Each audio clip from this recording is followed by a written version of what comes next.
For years, Julia had devoted herself to caring for her disabled husband, all while carrying their unborn child. But suspicions gnawed at her, leading her to place a discreet camera in their home. What she uncovered shattered her world. Meanwhile, in the office, oblivious to the passing time, Julia was engrossed in her work. Sketches littered her desk as she diligently crafted designs, her mind consumed by the project. It was only when her boss, Mark, appeared with concern etched on his face that she snapped back to reality. "Julia, dear, it's time to take a break," Mark gently admonished. "You've been here far too long. Simon needs to be picked up from school." With a jolt, Julia realized the lateness of the hour. "Nearly 7 already? I must hurry," she exclaimed, hastily gathering her belongings. "And we must discuss the new children's book cover design later. Traditional meets contemporary, remember?" As Julia rushed to the bus stop, Mark marveled at her dedication and multitasking prowess. He admired her not just as a colleague but as a person, captivated by her resilience amidst life's challenges. Yet, as he gazed into her somber eyes, Julia's focus remained steadfastly on her family, leaving Mark to ponder in solitude. Rushing into the Karate Academy, Julia found Simon anxiously waiting in the changing room. He sighed with relief upon seeing her, expressing his worry. "Mom, I thought you forgot about me. Everyone else's parents have already picked them up." Embracing him tightly, Julia apologized. "I'm so sorry, sweetheart. Work held me up. Let's head home now. How was school? Did you get a lot of homework?" As they made their way home, Simon shared proudly that he had finished his homework while waiting. Julia praised his responsibility. "You're truly remarkable, my dear. Always so dependable and excelling in school. I'm incredibly lucky to have you." Yet, both of them felt the absence of Julia's late husband, Simon's father, whose passing left a void in their lives. Upon their return, they found Octavio, Julia's current husband, reclined on the couch, visibly irritated, flipping through TV channels. He grumbled, "Took you long enough. I've been starving since lunch. Nobody cares about me. I'm just a burden." Worried, Julia inquired about Octavio's well-being. "Why are you speaking like this? Is your leg bothering you? I'll whip up dinner quickly and prepare a compress for you, I promise." Octavio's demeanor softened as he waited for his meal, while Simon, frustrated by Octavio's lack of consideration for his mother, headed to the kitchen to assist Julia, peeling potatoes and slicing tomatoes. Julia praised her son, grateful for his help. Since Octavio's illness, Julia's life had become an ongoing struggle. Balancing the care of her son, the demands of her job, and the needs of her sick husband left her with no time for herself, perpetually drained and exhausted. In the workplace, Julia commanded deep respect and admiration from her colleagues. Her dedication was unwavering, infused with compassion and boundless enthusiasm. But the roots of her story stretch back much further. Julia, the youngest in her family, faced profound loss early in life. Her parents, aged and frail, departed, leaving her feeling adrift in her spacious apartment bedroom.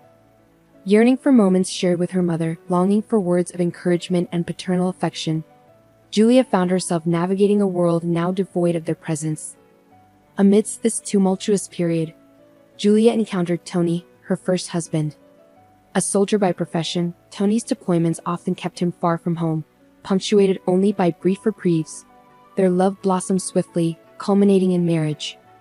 Julia stood faithfully by his side, enduring the agonizing stretches of his absence. With the birth of their son Simon, Tony vowed to retire from his perilous occupation. Tragically, that pledge remained unfulfilled. Tony never returned, leaving Julia a widow at the tender age of 25. Though the mornings were fraught with sorrow, Julia found solace in the unwavering love of her son and the refuge of her work. Years later, Julia's path intersected with Octavio, a man of striking contrast to Tony. Secure and charismatic, he courted her with poetic gestures and bouquets of flowers. Unwittingly, Julia found herself falling deeply in love. Octavio proved adept with Simon, and their bond led to marriage, buoyed by Octavio's steadfast insistence. As a builder, Octavio's work often necessitated travel, providing financial stability to their home. However, murmurs of skepticism swirled among Julia's colleagues at the workshop. Rose, a trusted confidant, voiced concerns, questioning the nature of Octavio's frequent absences and the secrecy surrounding his past. Julia, bristling at the insinuations, defended her husband's honor, urging her colleagues to desist from unfounded speculation. "Please stop," she implored. "Octavio has his reasons for guarding his past. It's not for us to pry. He provides for us, and that's all that matters. And rest assured, our family is expanding with the arrival of our new baby. Simon is overjoyed at the prospect of a sibling. However, tragedy befell Octavio during his work at a construction site in a nearby city. A fall from the third-floor scaffolding left him with severe injuries to his leg and ankle. Despite returning home with a cast, his mobility remained compromised long after the accident. For a man accustomed to activity, this incident dealt a crushing blow, leaving him feeling incapacitated and detached from the world around him. Julia, empathetic and supportive, shouldered the burden of household duties, caring for Simon, and assuming sole financial responsibility as Octavio's ability to work waned. With Octavio confined to their home, unable to contribute economically, Julia found herself stretched thin, especially with the impending arrival of their new baby. Yet, resolute in her determination to remain strong for her children, she soldiered on. What troubled her most, however, was Octavio's demeanor. He appeared disengaged, showing little interest in Simon's academic progress or household matters. Julia couldn't help but feel frustrated that despite his injury, Octavio seemed unwilling to offer even a modicum of support. "Octavio, why do you remain so despondent?" Julia implored, attempting to buoy his spirits. "Perhaps a short walk on the balcony for some fresh air might lift your mood. I'll assist you. It could aid in your recovery. Don't succumb to despair like this. Can't you see how much I'm struggling? I'm in constant pain, and the painkillers hardly alleviate it. I feel utterly helpless." Octavio's response came laced with accusation. "You're selfish, Julia. You only consider your own needs. Pregnancy isn't an ailment. Why do you complain? I spend my days alone, waiting for your return, only to be met with blame when you're here." Julia's heart sank at the bitterness in his words, grappling with the weight of her responsibilities and the strain on their relationship. A few days later, Octavio stumbled upon an online healer named Camila, boasting quick and effective cures for muscular and bone ailments. Despite Julia's attempts to dissuade him, Octavio remained convinced of the treatment's efficacy. Regular visits from Camila ensued, with Octavio claiming a reduction in his pain. On an ordinary day, Julia returned home earlier than usual due to Simon's illness, finding unfamiliar female footwear in the hallway. Realization dawned swiftly: Camila was in their house. The closed kitchen door piqued Julia's curiosity, prompting her to eavesdrop on Octavio and the supposed healer's conversation. What she heard left her reeling. Octavio's discontent spilled forth as he lamented, "Camila, I can't go on like this. Pretending to be infirm is exhausting. My back aches from lying around all day, and I've even put on weight. When will we rid ourselves of Julia and her son? She's already growing tired of me, but I can't wait to claim this magnificent house as my own." Attempting to assuage Octavio's impatience, Camila cautioned, "Rushing this will only invite suspicion, especially now that Julia's pregnant. We must proceed carefully. You'll need to care for the unborn child to avoid arousing suspicion as a widower. Patience is key. We've narrowly escaped detection before. Obtaining reliable poison is imperative. Administer it gradually in their tea, ensuring their demise appears as severe poisoning. No traces must remain. In a month, they'll be gone, and you'll be free." A shiver raced down Julia's spine as she absorbed the sinister plot unfolding before her. Her colleagues' suspicions about Octavio had proven tragically accurate. Her immediate impulse to confront them battled with the need for concrete evidence. She couldn't risk their escape. "He never loved me. Our marriage was a facade," Julia realized bitterly. "His reaction to my pregnancy wasn't joy, it was dread. I've endangered Simon by leaving him in Octavio's care." Desperation and determination warred within her as she silently retreated, bracing herself for the confrontation ahead. Gathering her resolve, Julia burst into the room with calculated force, masking her turmoil with practiced composure. "Hello, I'm back," she announced, steeling herself for the tumultuous ordeal ahead. As Julia stepped into the house, the kitchen door creaked open, revealing the healer. "Good afternoon, Julia. Our session just concluded. Your husband is showing signs of improvement. I'm doing everything in my power to aid his recovery," the healer announced. Julia, though shaken, maintained her facade of composure. "Thank you. I'll settle the payment in 2 days when I receive my salary. We'll settle the fees for both sessions," she replied calmly. With a nod, the healer departed, leaving Julia to confront her husband. Engaging in strained conversation with Octavio, Julia tended to his needs before checking on Simon, citing exhaustion and a throbbing headache. She was appalled by Octavio's deceit and the depths of his betrayal. The following day at work, Julia found herself consumed by distress, retreating to the privacy of the bathroom to weep. Lost in her turmoil, she was approached by Mark, whose concern was palpable. "Julia, forgive me if I'm prying, but something's clearly troubling you." "It pains me to see you like this," he remarked gently. Surprised by Mark's empathy, Julia divulged her harrowing ordeal. With a history of trust between them, she poured out her fears and uncertainties. "I feel trapped, Mark. It's like living with a traitor and a potential murderer. What should I do? How can I seek justice and safeguard Simon and myself?" she implored. Mark's response was resolute. "Julia, we must involve the authorities. I'll reach out to a reliable investigator I know. Share everything with him. He'll provide the assistance you need. Additionally, I have a plan.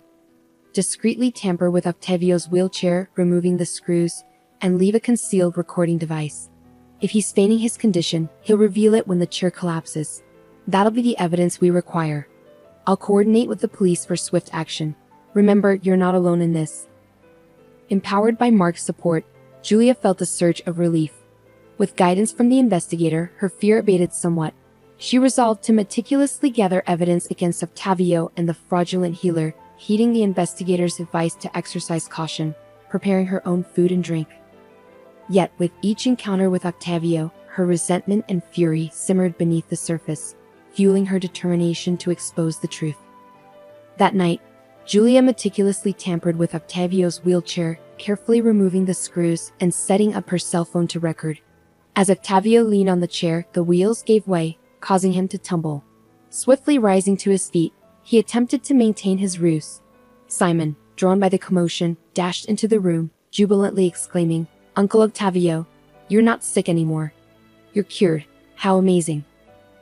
Julia's applause was laced with sarcasm as she addressed Octavio. "Indeed, Simon, it appears the healer's sessions are yielding miraculous results. Just look at Octavio's sudden agility. How could you deceive us like this? Why pretend to be ill?" Octavio, caught off guard, feigned discomfort, attempting to salvage his facade. But Julia's patience had worn thin. "Enough of this farce, Octavio.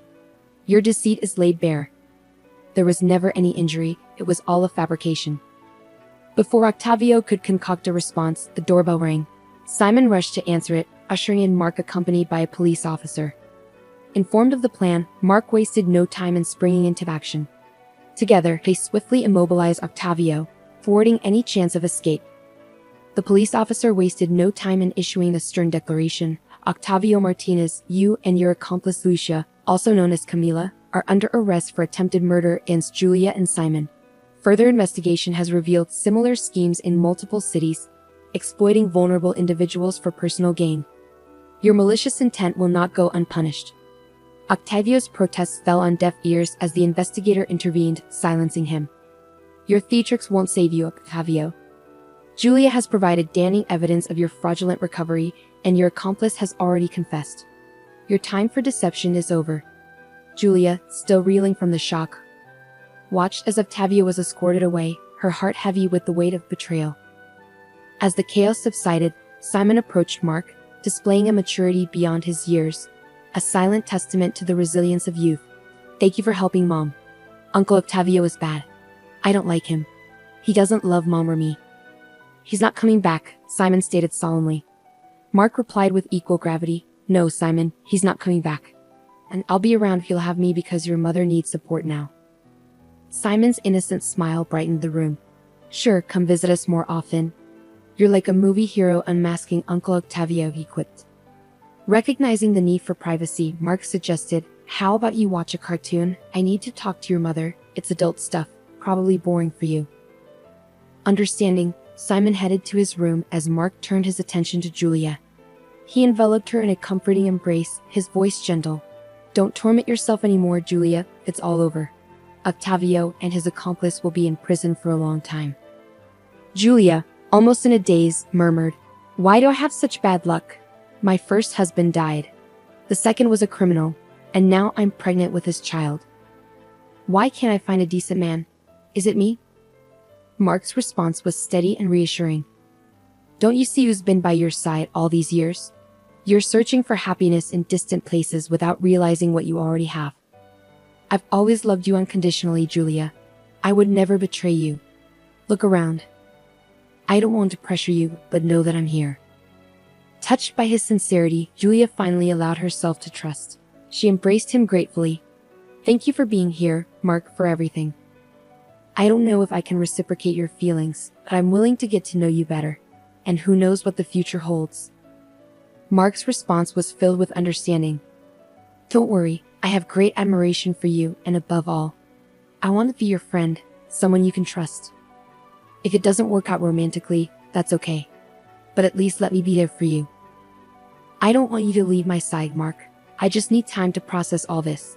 But I definitely want us to get to know each other better," Julia confessed. From that moment on, Julia's life began to take a turn for the better.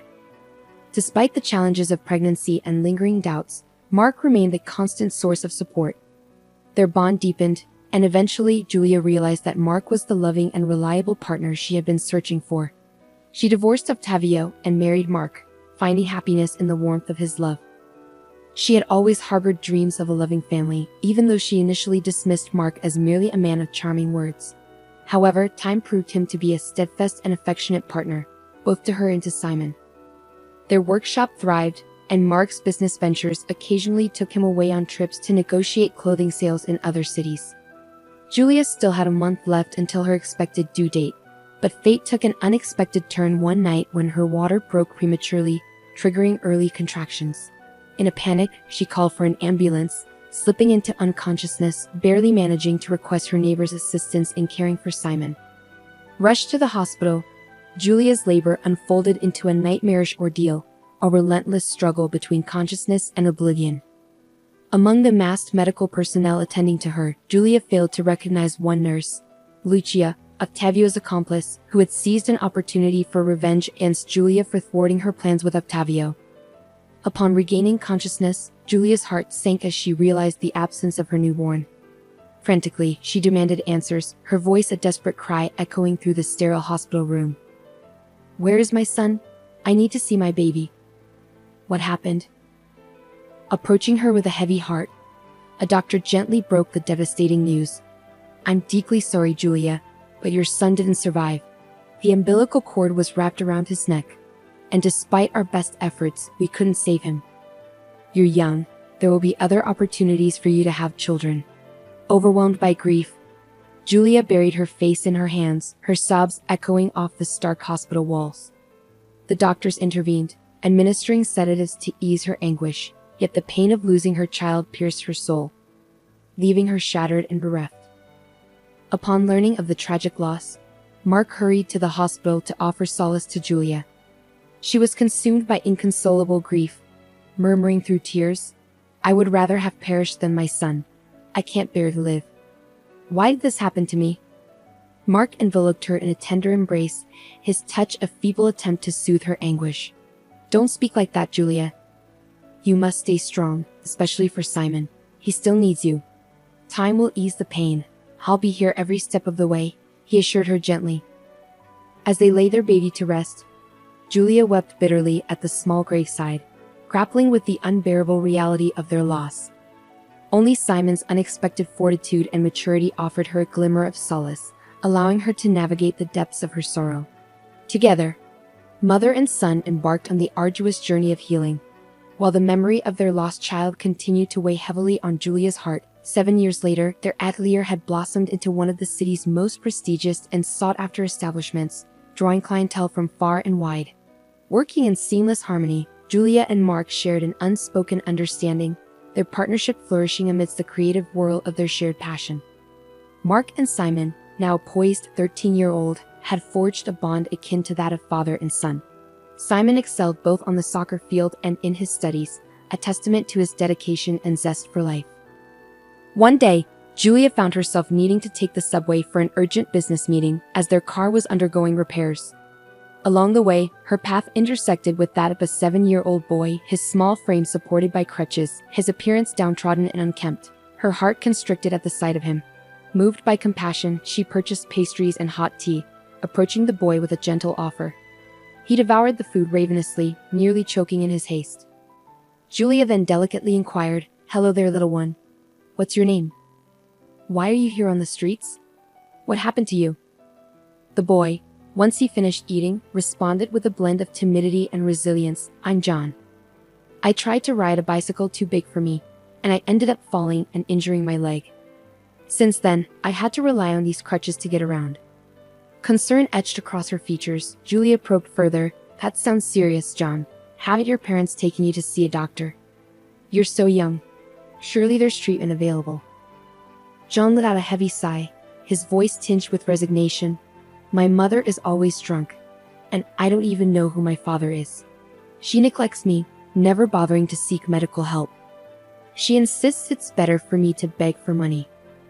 A wave of sadness and empathy washed over Julia as she wrapped the boy in a comforting embrace, pledging, "Fear not, John. My husband, Mark, and I will find a way to assist you. We'll explore avenues for your treatment." The boy regarded her with a mix of hope and skepticism. "I doubt it will make a difference. My mother prefers me to beg. She doesn't want me to get better," he lamented. Driven by an overwhelming urge to intervene, Julia vowed to John that she would spare no effort in improving his circumstances. Galvanized by her determination and the boy's longing for a brighter future, she offered reassurance. "Let's explore our options, John. Hold on to hope. We'll advocate for you. No child should endure suffering due to their parents' neglect." She swiftly dialed Mark, her voice choked with emotion, and relayed the distressing situation. Mark wasted no time, arriving promptly to lend his ear to John's tale and extend his assistance. Together they resolved to visit the boy's home to confront his mother and gain deeper insight into their predicament. With a touch of apprehension, John guided them to his apartment. As they prepared to depart, Julia took note of John's tattered and soiled attire, declaring, "We'll pick up some fresh clothes for you on our way." Excitedly, John inquired if he should bring anything along. Julia assured him, "No need. We'll take care of everything." Upon reaching the apartment, they were met with a pungent odor of alcohol and tobacco lingering in the air. The apartment lay in disarray, and John's mother lay slumped in a chair, snoring loudly. With a heavy heart, John explained his mother's situation. "She hasn't stirred since last night. She was drinking with some men in the kitchen. It'll be a while before she wakes. When she does, she'll demand money from me, then use it to buy more alcohol and cigarettes. If I don't bring enough, she'll hurl insults at me. Why is she like this? Why does she drink? Why doesn't she love me like other mothers?" Julia and Mark exchanged grim glances, deeply troubled by John's account. However, their resolve remained unyielding as they declared, "We're taking you home, John. Tomorrow, we'll accompany you to see a doctor about your leg, all right?" Leaving a note for John's mother detailing their decision, they ushered him away from the desolate scene. John embraced Julia with heartfelt gratitude, likening her to a fairy from his storybooks. Though touched, Julia's smile was tinged with sorrow as she ran her fingers through the boy's unruly curls. En route, they purchased new attire and backpacks stocked with essentials for John, who expressed profound appreciation and eagerness for a fresh start with them. Arriving home, Julia's thoughts were consumed by caring for the child. After bathing John and examining his leg, they realized the severity of the situation. His limb was visibly misshapen, indicating a grave underlying condition. After a nourishing meal and clad in fresh attire, John drifted into a peaceful slumber, a serene smile gracing his lips. Meanwhile, in the kitchen, Julia, Mark, and Simon convened to address their newfound responsibility. Julia was resolute in her determination to care for John, yet Mark voiced apprehensions regarding the potential complexities of formal adoption, cautioning of the legal hurdles they might face. Excited at the prospect of welcoming John into their fold, Simon pledged to be a supportive older brother. Mark interjected, "While I'm in favor of John staying with us, we must acknowledge the legal implications. Adoption is a lengthy and intricate process. Are you prepared for this?" Undeterred, Julia responded with unwavering resolve. "Ever since I laid eyes on John in the subway, something stirred within me. He's no longer a stranger, he's become family. I'm committed to giving him a happy and normal childhood. He deserves nothing less. Without our help, what fate awaits him? A life marred by delinquency and despair, perhaps even incarceration. Together, we can nurture him into a good person, help him find purpose, and who knows, maybe even walk again. I'm prepared to fight for him, no matter the obstacles. Thank you for standing by me. The following day, Julia escorted John to a pediatric orthopedist. After a thorough examination, including x-rays and CT scans, the doctor delivered their assessment. The condition of his leg is grave. We'll need to proceed with intricate surgery on the knee and ankle, followed by an extensive rehabilitation period. He'll require specialized footwear. With luck, within approximately 6 months, his leg should regain functionality. Are you in agreement with the proposed procedure? With unwavering resolve, John eagerly exclaimed, I'm ready to undergo it all if it means I can walk, run, and ride a bike again, Aunt Julia. I wholeheartedly accept the surgery. I promise to muster strength and refrain from complaining, no matter the hardships. When I fell off the bike it hurt, but I endured. I want my legs to be healthy again, John expressed, his voice filled with determination. Julia embraced the child, offering reassurance. We'll take care of everything, John. My husband and I will cover the surgery costs. But now, we need to convince your mother to authorize it. Confronting John's mother, Jennifer, proved challenging. They found her inebriated and had to rouse her with cold water. Explaining their intentions amidst her intoxicated state was no easy feat. They discussed the medical consultation and diagnosis, but Jennifer, irate and intoxicated, protested vehemently. Who are you to decide for my son? I'm his mother, and I won't allow you to lay a finger on him. He's my bread and butter. Give him back to me this instant. Attempting to reason with her, Julia pleaded softly, Can't you see? You're consigning John to a life of hardship. Doesn't your son, who struggles to walk, deserve compassion? Have you considered his future? Please let the surgeon intervene. He deserves a chance at a healthy life. Can't you feel anything as a mother? We'll handle all the expenses. We just need your consent. Unmoved, Jennifer retorted, Don't meddle in my affairs. You didn't give birth to him. I said no. If you don't return my son, I'll call the police and accuse you of kidnapping. Fed up, Mark slammed his hand on the table, his frustration evident. Go ahead, call the police. We'll show them the conditions you're subjecting your son to. John will be placed in a shelter and you'll forfeit your parental rights. Sign the consent now. Consider this a wake-up call. Your priority seems to be alcohol. With a pointed gesture, he presented bottles of alcohol alongside some food, silently challenging the negligent mother to reconsider her stance. Jennifer quickly assessed the situation, signing the papers without hesitation, but not without lamenting. Why are you doing this to me? I love my son. We're just going through hard times. I can't find a job. So I drink sometimes to numb the problems. Mark, silently reflecting, thought to himself, children shouldn't have to endure the consequences of their parents' vices. It's unfair. Outside, Julia and Mark breathed a sigh of relief, grateful to have extricated themselves from that tense situation.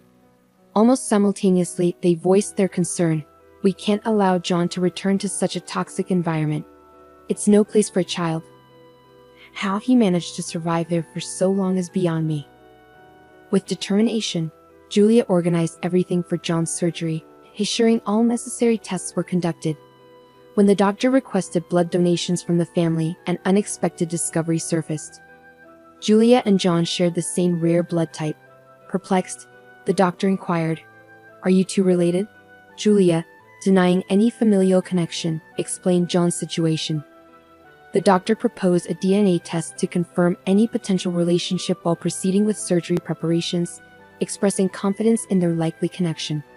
Sharing the doctor's observations with Mark, Julia contemplated, the doctor might be onto something. Have you noticed their striking resemblance? Perhaps we should compare childhood photos. Intrigued, Mark agreed, it's worth exploring. Let's proceed with the DNA test. Meanwhile, John braced himself for the impending surgery. As John underwent the procedure, Julia, having known him for just 2 weeks, experienced overwhelming concern. She anxiously awaited news, her heart heavy with worry. Finally, the doctor emerged with reassuring updates. The surgery was successful, but the road to recovery would be arduous. In that brief period, Julia and John had forged a bond so deep that they felt like a genuine family. John had become attached to Julia, facing each stage of his treatment with courage and even attempting to lift her spirits with his playful rhymes and wordplay. His recovery journey was not just physical but also emotional, filled with hurdles and moments of revelation. Julia accompanied him through it all, her heart a mixture of anxiety and hope. Witnessing John's resilience during physiotherapy sessions filled her with admiration. He approaches each exercise and procedure with such determination. Even when the pain and exhaustion seemed overwhelming, Julia often remarked, offering him a reassuring smile as she held his hand during their sessions. During this time, Julia couldn't shake off the thought of their shared rare blood type. As they lay in bed at night, she contemplated the possibility of some distant familial connection. Perhaps he's a distant cousin, she mused, attempting to unravel a family mystery she hadn't known existed. Sensing his wife's introspection, Mark inquired, "What's on your mind, Julia?" She sighed softly, responding, "Just pondering the unexpected twists life throws our way, Mark. I never imagined John could be a distant relative." As the day of the DNA test results drew near, Julia's anxiety heightened. Regardless of the outcome, she knew that she and John were already deeply connected. Yet, the prospect of a blood tie stirred a mix of anticipation and apprehension within her. "Regardless of the test, John is a part of our family," she assured Mark and Simon, who nodded in understanding. They were prepared to embrace John as kin, irrespective of the outcome. One day, Mark rushed into the room, visibly agitated, clutching a set of papers. "Julia, you won't believe this. Sit down," he urged, handing her the test results. "John is your biological son, with a 99% probability." Stunned, Julia struggled to comprehend. "But the baby who died at the maternity wasn't my son. My child has been alive all this time, and who was I married to then? How could this have happened?" Overhearing the conversation, John was bewildered by the revelations. "So, you're my real mother?" he asked incredulously. "This is unbelievable. And Jennifer, the woman I thought was my mother, isn't actually my mom." Julia held John tightly, tears streaming down her cheeks. "It seems you are indeed my real son, my dear. I'm overjoyed to have found you alive. They told me you had passed away. Please forgive me, I didn't know. We'll uncover the truth about what happened. I promise I'll never leave you again, my little ray of sunshine." In the subsequent legal proceedings, Julia was officially recognized as John's biological mother, and Jennifer, the neglectful mother, lost her parental rights. When Jennifer realized she would lose her benefits, she suddenly remembered John, begging for him to return, feigning love and longing. However, John remembered the mistreatment and neglect vividly. He was grateful for the love of his new parents, Juliet and Mark, and was determined to bring happiness to their lives. After an extensive investigation, detectives unraveled the mystery behind the disappearance of Julia's son. They discovered that Lucia, in a cruel and desperate act, had swapped Julia's newborn with Jennifer's deceased baby at the hospital. Both women had given birth on the same day, facilitating the malicious exchange. Shocked by this revelation, Julia demanded answers. How is this possible? Why is Lucia not in prison? She should be held accountable, along with Octavio. I need to confront her, look her in the eyes, and ask why she ruined my life and my son's. The detective, with a grave expression, informed her, life has its own way of meting out justice. Lucia is now confined to an asylum, battling a terminal illness. She spends her days alone, without visitors, enduring immense suffering. And to complete the picture, Octavio succumbed to tuberculosis in prison. These words made Julia realize that, in some way, Lucia was already facing the consequences of her actions, isolated and forgotten in her final days. Upon arriving home, Julia was greeted by a heartwarming scene. Simon and John were engrossed in a playful game, while the savory aroma of Mark's tortilla filled the air. Their faces lit up at the sight of her. "Mom, you're back. We missed you. Is everything okay?" "You look a bit worried," John remarked, perceptive to Julia's expression. Seated at the table with her beloved family, Julia opened up about her emotions. "Today, I'm reminded of how incredibly blessed I am. I have 2 amazing sons, a husband who's my rock, and a fulfilling job. I truly feel fortunate." As Mark served dinner, he chimed in, "I'm glad you recognize our blessings. Remember, we're always here for you." The dinner conversation was animated, filled with laughter and dreams for the future. John, now fully integrated into the family, shared in the joy. In their home, where love prevailed, everything felt harmonious. Together, they had weathered storms and overcome obstacles. Now, with the shadows of the past behind them, they looked forward to a future brimming with happiness and unity. Their life, rich with love and companionship, marched onward, leaving darkness behind and paving the way for days of joy and fulfillment. If you enjoyed this story, we'd appreciate a like and a subscribe to our channel. Your support enables us to continue sharing incredible stories almost daily. Don't miss out on the next captivating tale coming your way. Thank you for being a part of our journey. Until next time.